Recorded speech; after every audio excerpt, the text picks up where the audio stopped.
新闻的头一条来看，这个新北市的淡水伫半暝2点发生着死亡的车祸。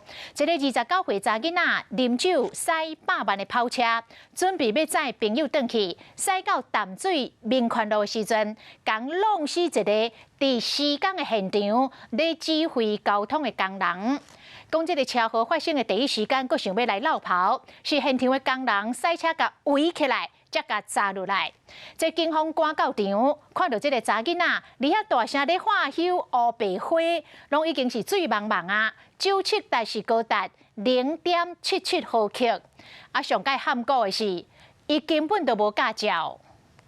一台那些超级跑车驶伫车路，不过敢若无看到头前的路段咧施工。姓林的小姐一路直直冲，驶到一半，规台车跳起来，因为弄到伫施工现场交通管制工人，不过伊完全无停落来，佫继续对头前驶。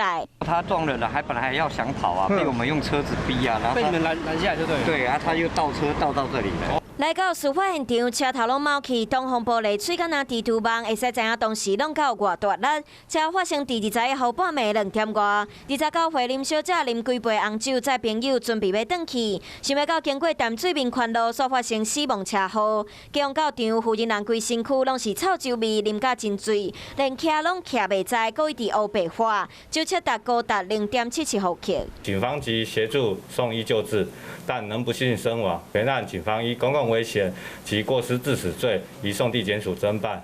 轰弄到54岁本先生，只是来做临时工，负责交通管制。当时看到这位小姐驶甲真紧，佮伊停车，想要到煞互弄死。家属到场真伤心，佮起甲话讲无法度原谅伊。驶车林小姐互带转去派出所，佮一直犹豫无啊，无想要放弃。不过这早就毋是头一摆啉酒驶车，佮啊含的是伊根本就无考过驾照，啉酒驶车佮无驾照，恐惊互家属真歹接受。 你好，我是宋彦明。想知道更多的新闻内容，请订阅华视新闻的 YouTube 频道，并且按赞、订阅、开启小铃铛。另外，可以上 LINE 贴图小铺来购买华视主播的官方贴图。